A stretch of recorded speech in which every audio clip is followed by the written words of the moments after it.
Então vamos lá, vamos ensinar para nós do Beabá. Quais os tipos de investimento de aposentadoria o imigrante pode fazer, ou a pessoa pode fazer, todos nós, falando legal e ilegal. Quais são os tipos de Bom, investimento? Para se for a entender. nível individual, as pessoas podem fazer um IRA, que é um Individual Retirement Account, que é uma conta individual de aposentadoria. Então, peraí, rapidinho. Aí, nessa conta, o que é? Uma conta no banco que eu deposito? É uma conta de investimento que eu vou escolher para onde eu vou investir? O que é isso? A gente abre uma conta de investimento para a pessoa e ela vai definir qual é o tipo de investimento que vai ser alocado nesse portfólio, que vai de acordo com o perfil do investidor dela. Então, ele pode ser bem mais conservador e ele pode ser bastante agressivo. Então, é levado em consideração uma série de fatores. O quanto a pessoa tem de liquidez, por quanto tempo o dinheiro ela quer que fique preso ou não fique preso, ela tem acesso ou não tem acesso, o tipo de investimento que ela se sente mais confortável, é feito um portfólio para a pessoa. Tem uma série de fatores que a gente vai vendo. Isso é a nível individual. Pode ser um Individual Retirement Account, que ela vai... Isso daí ela pode deduzir no imposto de renda individual da empresa dela, ou um Roth IRA, que seria o Roth, ele é um pouquinho diferente. Você não desconta ele no seu imposto de renda individual da empresa, só que, por outro lado, o dinheiro é after tax. Então, depois de você já ter pagado os seus impostos, esse dinheiro vai crescer isento de imposto e você vai poder retirar ele lá na frente isento de imposto. Então, sempre é conversado com a pessoa o quanto ela precisa tirar isso no imposto de renda individual ou não, para ver se é melhor para ela fazer o Roth IRA ou se ela quer fazer o IRA, o Individual Retirement Account. Esses dois tipos são a nível individual.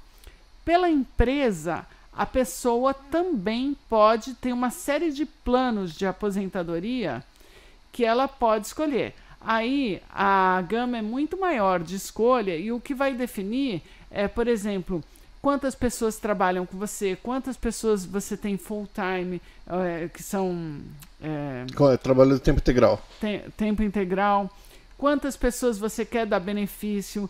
Então, você pode fazer tanto de um SEP IRA, que seria, vamos supor, normalmente isso daí, quem faz a opção é mais, por exemplo, Realtor, que são empresas menores, que você não tem que estender o benefício para todos os funcionários.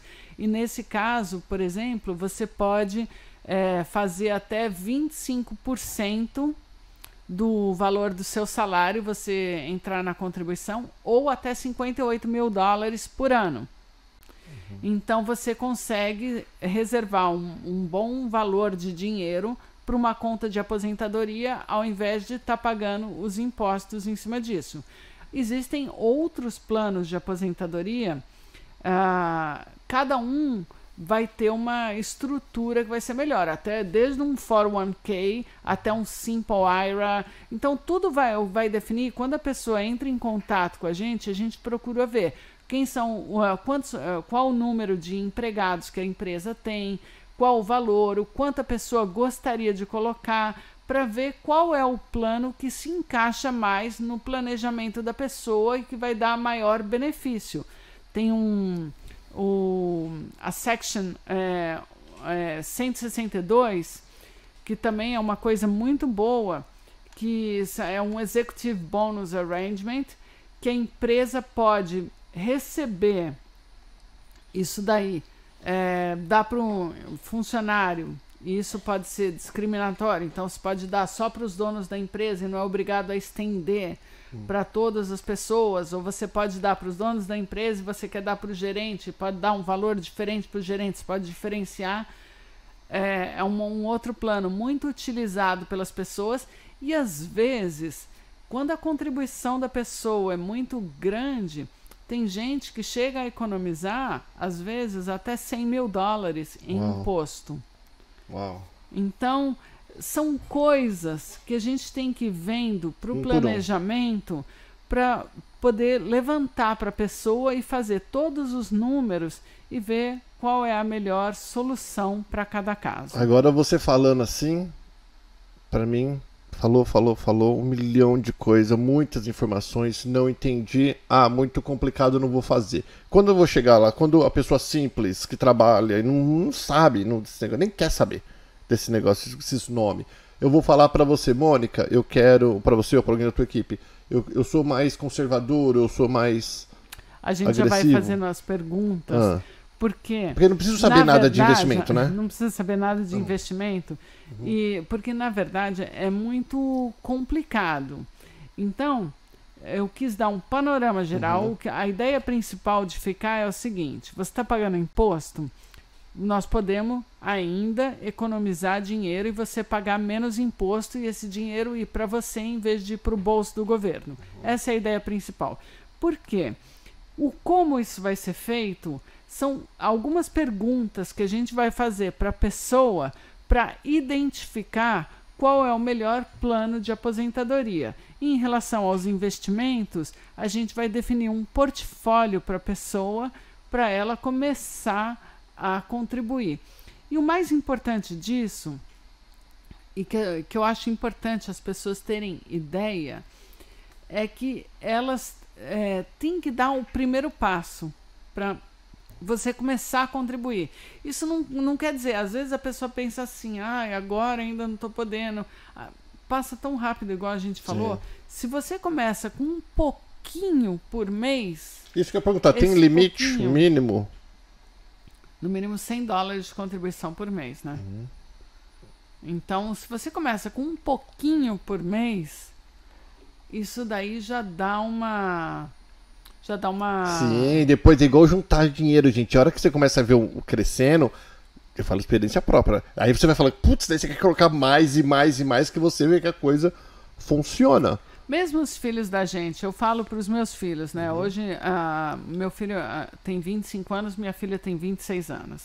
E eu falo para eles, vocês estão começando a trabalhar isso, aquilo. Acho que nunca vai ficar velho, né? Separar um pouquinho por mês, e a minha filha faz isso, e o meu filho também está começando.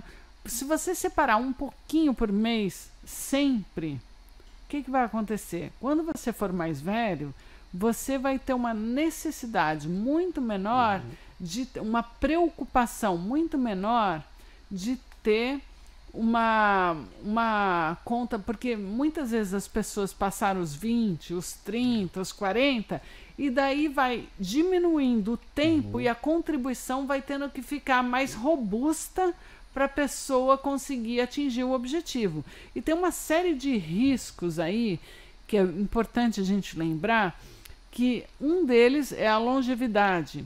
As pessoas estão vivendo mais tempo.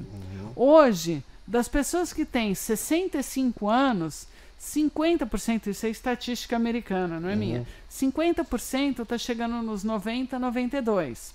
Uau. Eles acreditam que com todos os avanços da medicina, as próximas gerações vão viver muito mais.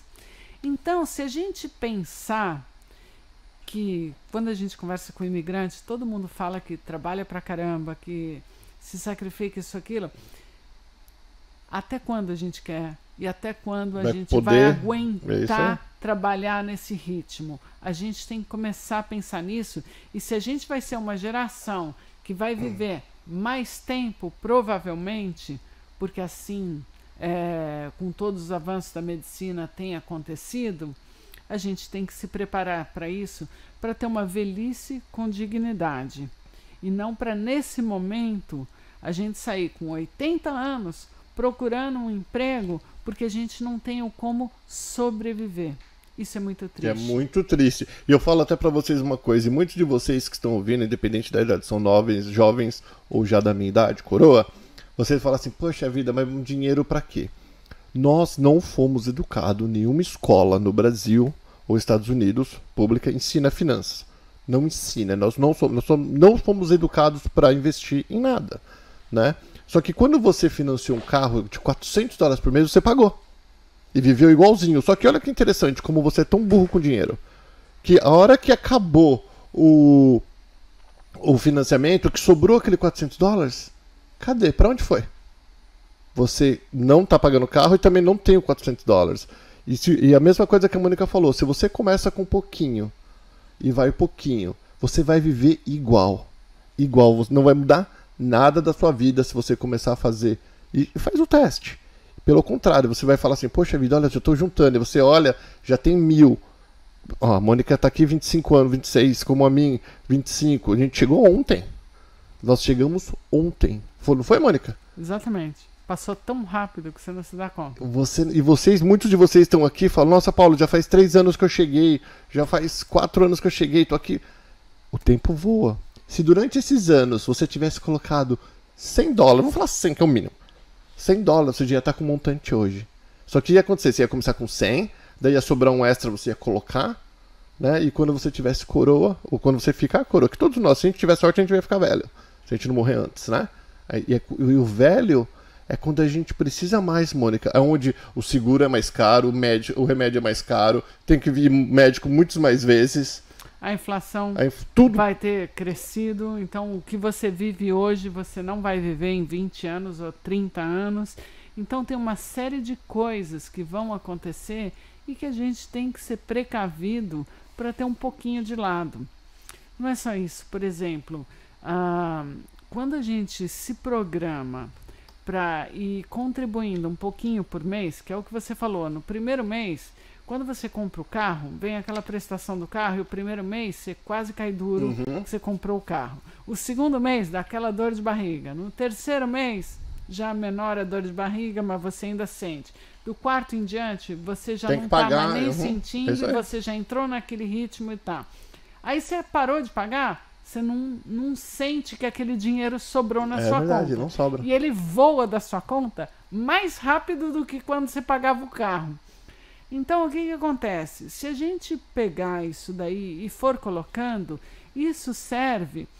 A gente está fazendo uma conta de aposentadoria. Mas, se amanhã dá uma dor de barriga horrível... É isso que eu ia perguntar. É um fundo de emergência.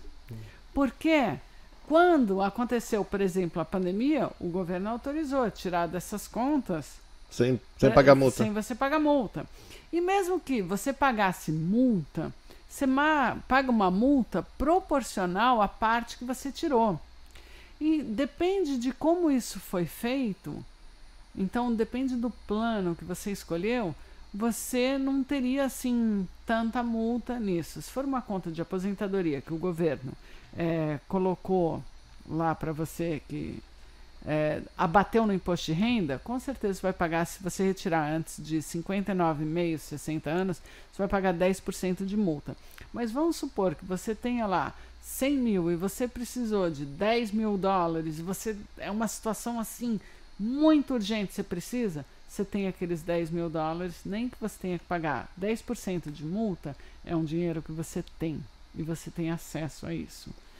É uma maneira das pessoas... Eu não estou falando para elas usarem isso como conta de emergência. Todo mundo deveria ter uma conta de emergência. Mas o que a gente vê entre os imigrantes é que eles acabam não fazendo nem um fundo de emergência e nem uma conta de aposentadoria. E isso é muito importante. Pois é.